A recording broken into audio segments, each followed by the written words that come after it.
On vous souhaite la bienvenue à ériclatour.com. C'est une émission entièrement dédiée aujourd'hui à la carrière de Gilles Delbecq, le maire sortant de la ville de Saint-Jean-sur-Richelieu. Il va nous faire un peu le bilan des années Delbecq, ce qui aura duré au total 35 années, autant à Saint-Luc que dans la nouvelle ville fusionnée de Saint-Jean-sur-Richelieu. Il va donner également ses commentaires et son appréciation sur la campagne électorale en cours et, disons, à mots couverts, avec son habileté politique, une certaine orientation à l'égard de l'élection qui s'en vient dimanche prochain. Bref, on regarde ça à l'instant. Gilles Delbecq.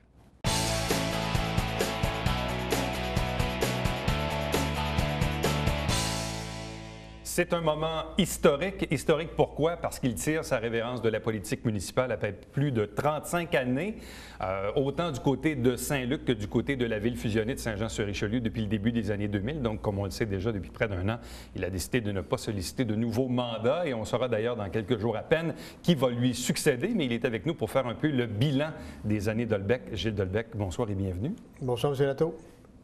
Êtes-vous triste, euphorique? Vous ne le savez pas trop encore. Là, c'est plus des vacances. Quel est votre sentiment aujourd'hui?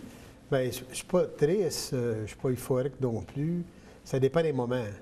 Et en plus, j'ai jamais lâché. J'étais tous les jours, j'étais à l'hôtel de ville, comme si de rien n'était. Alors, ça ne paraît pas, je ne le sens pas. Sauf que quand j'ai fait des dernières assemblées, comme encore hier, j'étais à la MRC.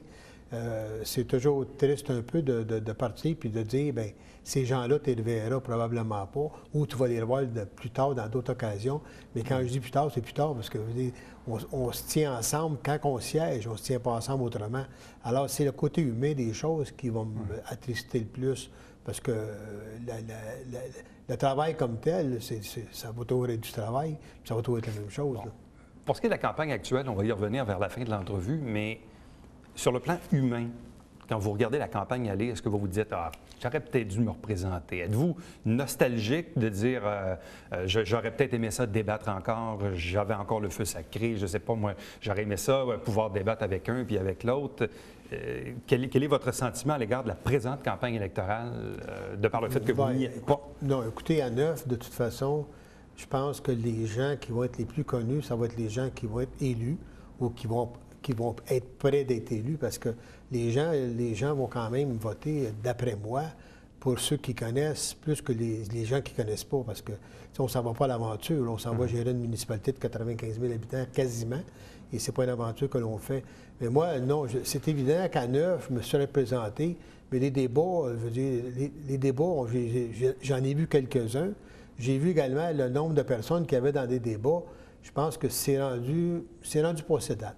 C'est rendu passé date des débats parce qu'il n'y a quasiment pas personne. Et est-ce que c'est bien couvert par les journaux? Oui, c'est quand même assez bien couvert par les médias.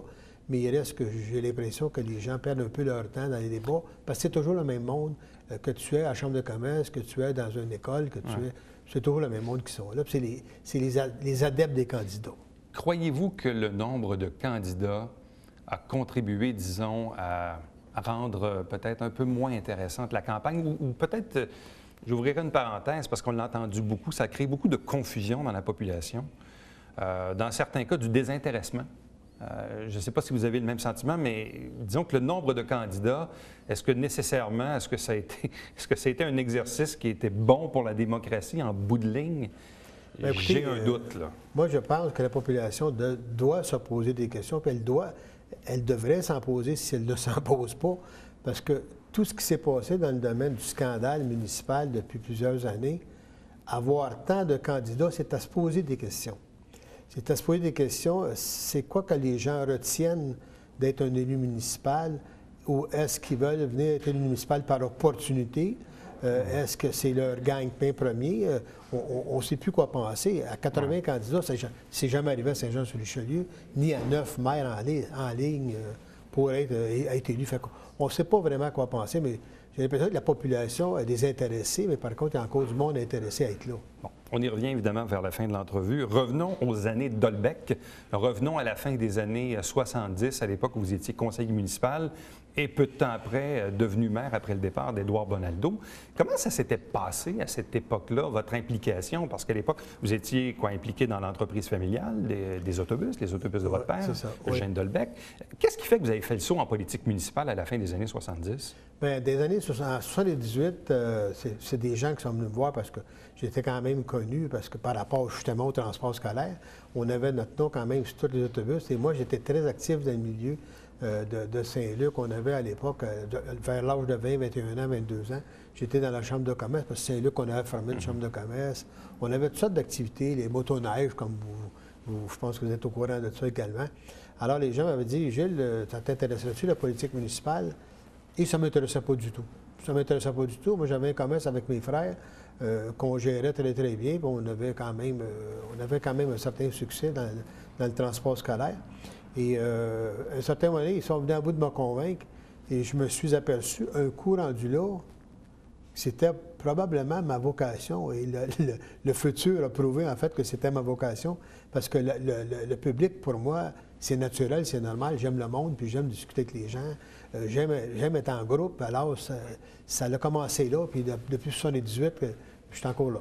Bon, sauf que vous avez été conseiller municipal, mais pendant une très courte période. 5 ans. 5 ans. À partir du moment où M. Bonaldo, en 83, parce qu'on a passé les élections en 82, en 82, M. Bonaldo a été élu avec nous, avec le groupe, et j'étais dans ce groupe-là.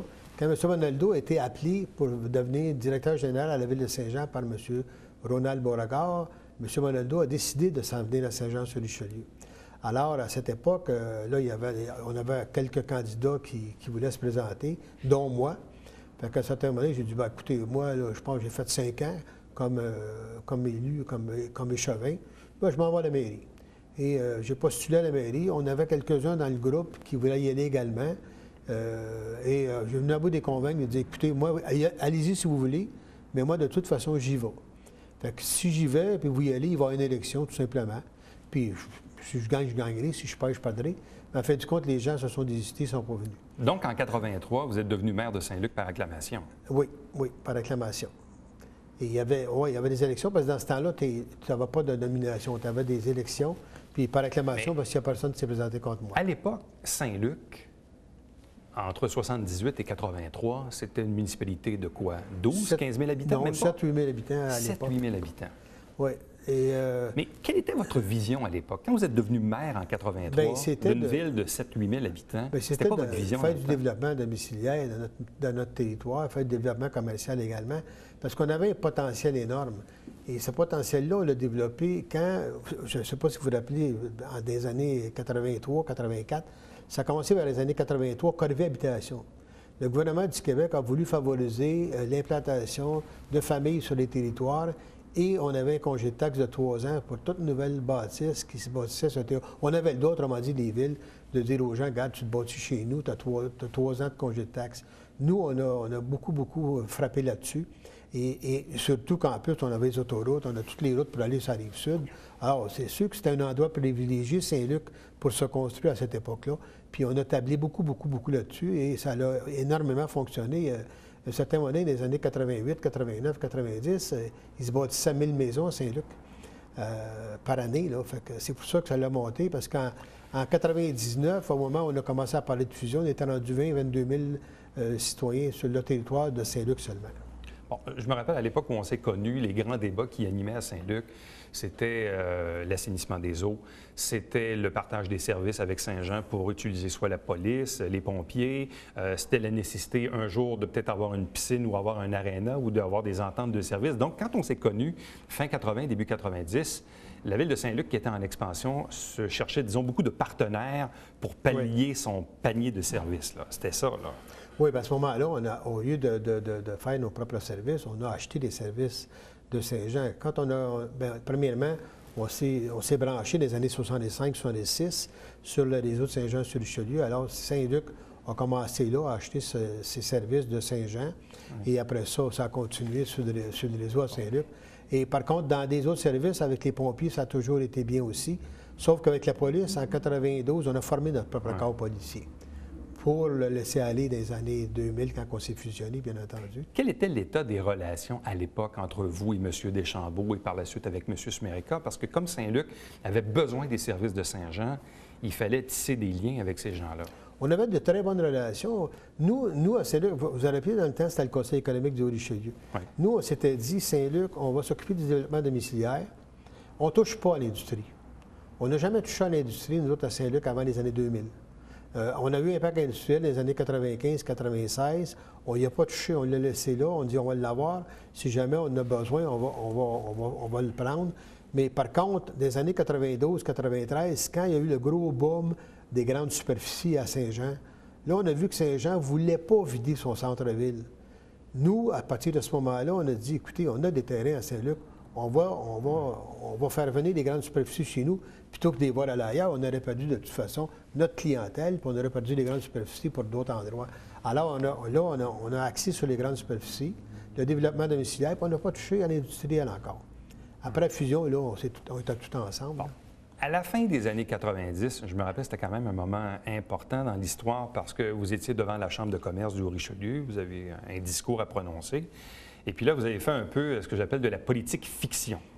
Dans le fond, c'est comme si, dans votre imaginaire, on voyait Saint-Jean fusionner. Et ça ressemblait pas mal à ce que c'est devenu par la suite. Oui. Quoi, vous étiez devin, vous aviez une boule de cristal. D'où était venue cette inspiration-là? C'était quoi, ça, en 95. 95. À 95, devant la Chambre de commerce, à ce moment-là, c'est que, je ne sais pas si vous vous rappelez le Parti québécois, je ne m'en rappelle pas s'il devait être au pouvoir. Avec M. 94. Ouais. À partir de ce moment-là, le Parti québécois a commencé à parler de regrouper les petites municipalités. On ne parlait pas des grandes municipalités comme Saint-Jean, Saint-Luc, parce qu'on était rendu à peu près 16-17 000. Là. On parlait des petites municipalités, exemple Saint-Paul-et-Launois, Saint-Valentin, qui auraient pu toutes se fusionner ensemble pour former une grande municipalité, pour faciliter les services. Mais c'est pas ça qui s'est passé.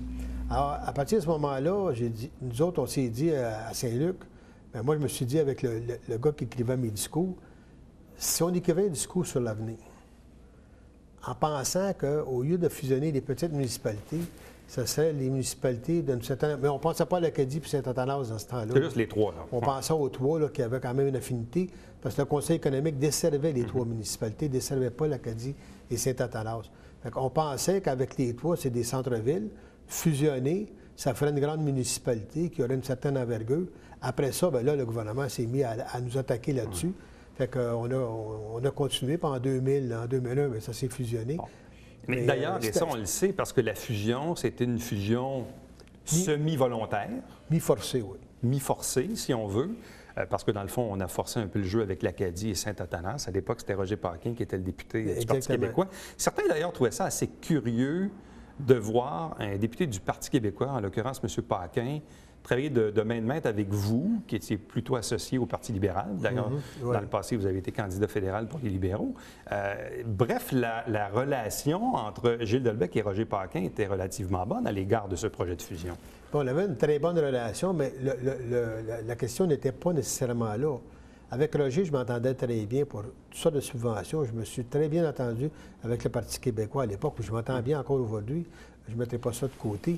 Mais à cette époque-là, Roger Paquin nous avait dit, de toute façon, si vous ne vous entendez pas, on va la forcer, la fusion. Alors, étant donné qu'on était des personnages très sages, plus ou moins sages, on a dit, ouais, là, si on se fait forcer la fusion, ça va se passer n'importe comment. Donc, à partir de 1999, les 5 maires, parce que lui, il parlait des 5 municipalités, on s'est assis ensemble avec certains conseillers municipaux, notre direction générale de chacune des municipalités. On a discuté pendant un an et demi à regarder comment on pouvait faire la fusion. La seule chose qui a accroché, c'était le financement, les finances de nos municipalités respectives, parce qu'on avait chacun des dettes, puis on ne voulait pas les mettre dans la fusion. Bon, faire de la politique, c'est aussi, en tout cas pour se maintenir aussi longtemps, avoir un certain flair politique. Le décret de fusion, cette fusion semi-volontaire avec un conseil provisoire formé d'élus et non pas de gens qu'on nomme de l'extérieur, vous êtes devenu maire du conseil provisoire par la peau des fesses, là. C'était un jeu politique qui s'est exercé, là. Définitivement. Écoutez... vous êtes allé chercher vos appuis un à un, là. Bien, c'était pas compliqué. C'était les maires qui votaient. Il y avait M. Smérica qui votait pour M. Rio, M. Bergeron et Mme Marcoux qui votaient pour moi. C'est moi qui ai tranché, en fait, du compte en 2001. C'était pas compliqué. C'est moi qui s'est nommé maire de la ville de Saint-Jean-sur-Richelieu. Bien, maire par intérim. Qu'est-ce que vous avez dit? Je me suis nommé dans l'intérim. Qu'est-ce que vous avez dit à Christiane Marcoux et à Maurice Bergeron pour les convaincre? Bien, écoutez, nous, on s'entendait très bien. on s'entendait très bien. La municipalité de Saint-Luc, d'ailleurs, moi, je me suis toujours entendu très bien à peu près avec tout le monde, là. Sauf que par ambition politique, il y en a qui voulaient avoir la job également. Et il y a des gens qui voulaient m'avoir là, Mme Marcoux, entre autres, et M. Bergeron. Alors, c'est sûr que c'était plus facile à ce moment-là. Il y en avait 2, puis on était 3. Fait que c'était facile de me nommer maire, là. Mais ça, c'était pendant la période intérimaire. Ça a duré 1 an, là, de 2001 à 2002, parce qu'en 2002, il y a eu des élections générales au mois de novembre. Et là, je me suis présenté, comme tout le monde se présente en politique, contre Yves Denis à cette époque. Et là, je suis devenu maire et je suis encore... Mais l'avenir aurait pu être bien différent, parce que monsieur, dans l'hypothèse où Mme Marcoux et M. Bergeron votent pour M. Rioux, c'est probablement Jean Rioux qui aurait été maire au cours des 4, 8 ou 12 dernières années. Il y a eu beaucoup d'autres choses également, M. Latour, parce qu'il faut dire que le conseil qui était en place, s'il y avait eu des gens dans le conseil provisoire, pas provisoire, mais dans le conseil de Saint-Jean, qui n'auraient pas été pour moi, je n'aurais pas jamais été là non plus. Là. Non plus, c'est vrai. Je n'aurais jamais été là. Fait que, tu sais, je dois beaucoup à M. Berthelot, M. Lanier, puis Mme Power, qui, eux autres, se sont rangés sur mon côté, plutôt que sur le côté de l'opposition à ce moment-là, parce qu'ils travaillaient déjà dans l'opposition à la ville de Saint-Jean. Fait que c'était facile, eux autres, de ne pas être avec Miro. Ils se sont amenés sur mon côté. Sinon, je n'étais pas là. En quoi ce qui s'est passé en 2000-2002 a influencé le cours des choses? Visiblement, votre présence comme maire au cours des 10-12 dernières années pour la ville fusionnée, visiblement. Mais après ça, une fois que l'épisode du conseil provisoire terminé, là, vous vous êtes présenté en 2002 au suffrage universel devant Yves Denis, qui est un conseiller municipal de Saint-Jean, avec votre équipe Dolbec. Vous avez répété en 2005 et vous avez répété également en 2009. Est-ce que dès lors, en 2002, pour vous, il était important également de devenir ce maire de la grande ville fusionnée? Bien, écoutez, moi, j'ai toujours vu Saint-Jean autrement qu'elle était autrefois. Et la preuve, quand on est arrivé en 2002, en 2003, on a démoli ce que vous connaissez, ou ce qui est la place publique aujourd'hui. Et on a démoli ça de gaieté de cœur, mais il y avait des gens qui ne se faisaient pas les affaires qu'on démolisse pour recréer ce qu'on a créé. On a dit non, il faut changer cette vision que le monde a de la ville de Saint-Jean-sur-Richelieu. Et il faut donner un grand coup. Puis on a fait un grand coup d'éclat à ce moment-là en démolissant tous les immeubles qui étaient là pour redonner la rivière aux citoyens. Puis en plus, refaire une beauté de façade au commerce qui était en face. Parce que tout le monde est caché ici. Avez-vous eu l'impression de tout faire ce que vous vouliez faire de cette ville fusionnée? Bien, est-ce qu'il y a une œuvre inachevée? Est-ce qu'il y a des choses que vous auriez souhaité que ça se fasse puis ça ne s'est pas fait? Là? Non, là, on est en train de le faire, là, présentement. Il y a des choses... C'est très long, hein? C'est très long dans une municipalité. La municipalité de Saint-Jean, dans le moment, le visage va tout y changer. Quand on va avoir, premièrement, le pont nous a donné un coup de main en disant, bien là, on va bâtir un pont. Fait que nous autres, ça nous a donné l'occasion d'acheter des bâtiments qui sont là-bas. Fait que la rue Richelieu, à partir de Saint-Jacques, aller jusqu'au Samuel, ça va tout être libre, ça. Ça veut dire que tu vas avoir une vision sur la rivière Richelieu, à large, à partir de Saint-Jacques, aller jusqu'au Samuel. Et ça va changer. Ici, ça va changer. Les entrées vont changer. L'amélioration de l'enfouissement des fils va changer. Ça va tout changer. La seule chose qu'on n'avait pas prévue, c'était le pont. Quel est le souvenir que vous voulez que les gens gardent de vos 35 années en politique, notamment les dernières, de la ville de Saint-Jean-sur-Richelieu fusionnée? Bien, je pense que le souvenir que les gens vont garder, c'est un souvenir, premièrement, d'un gars qui a développé la municipalité, qui a été de l'avant dans ses idées pour faire en sorte que la municipalité soit plus grande, soit plus industrielle également, parce que le côté industriel, il ne faut pas le négliger. Et faire en sorte que les gens soient heureux à Saint-Jean-sur-Richelieu. Il faut dire qu'on est parti en 2001-2002 de 80 000 citoyens à 93 500 citoyens. Alors, il faut que les gens trouvent quelque chose à Saint-Jean-sur-Richelieu pour s'en venir rester chez nous. Alors, c'est le but aussi de garder ces gens-là heureux à Saint-Jean-sur-Richelieu.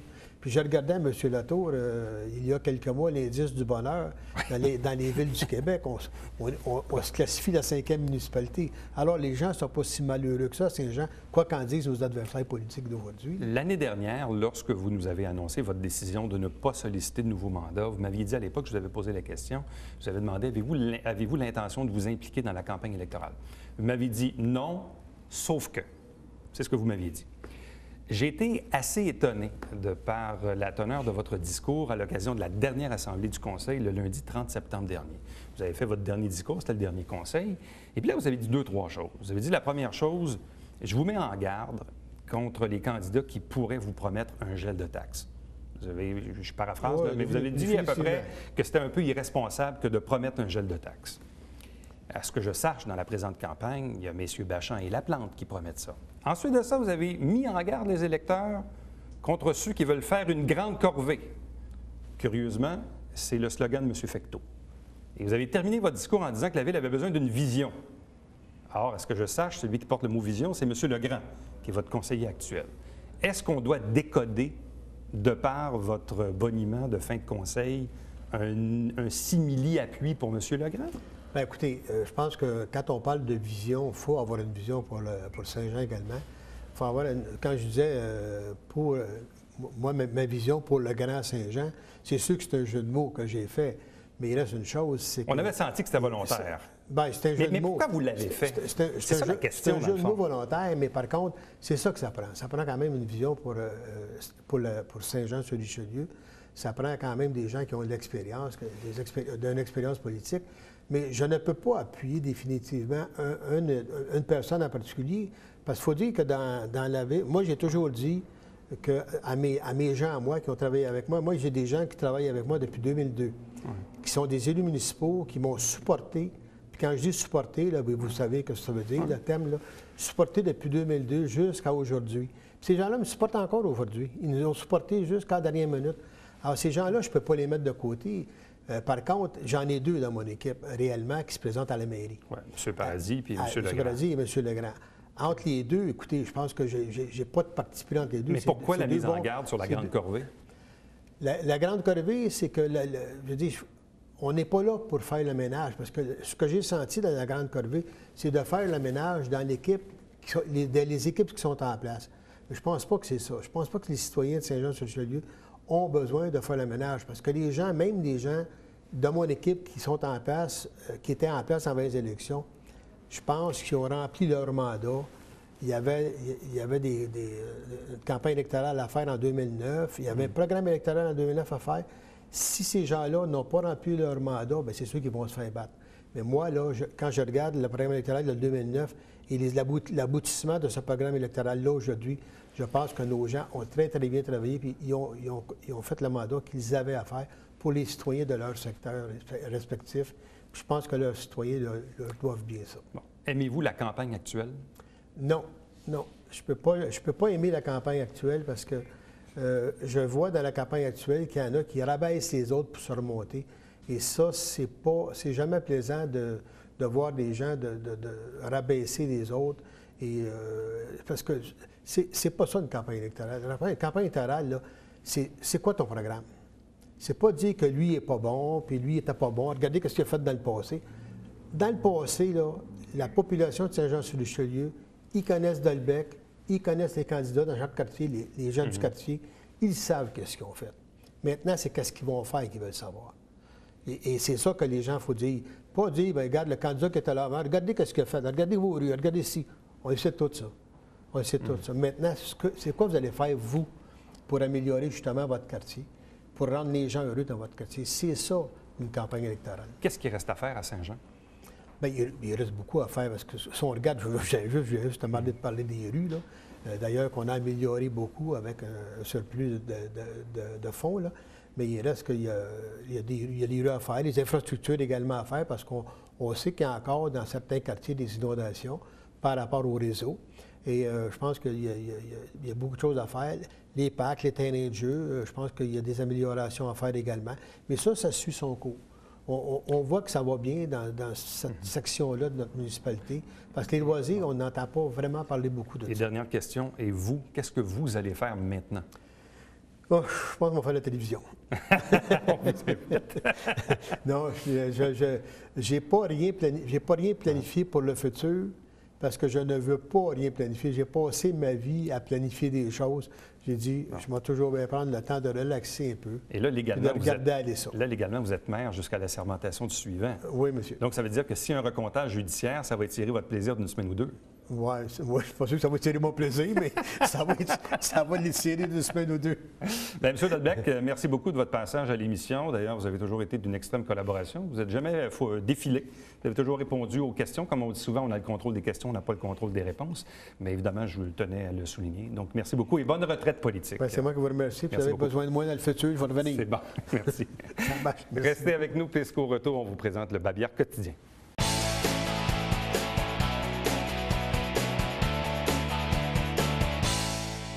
Porte ouverte les 2 et 3 novembre au Collège militaire Royal Saint-Jean. Donc, si vous désirez savoir un peu comment ça fonctionne ou revisiter les lieux, parfois il y a eu de la rénovation et tout ça, donc c'est une belle opportunité de le faire donc en fin de semaine.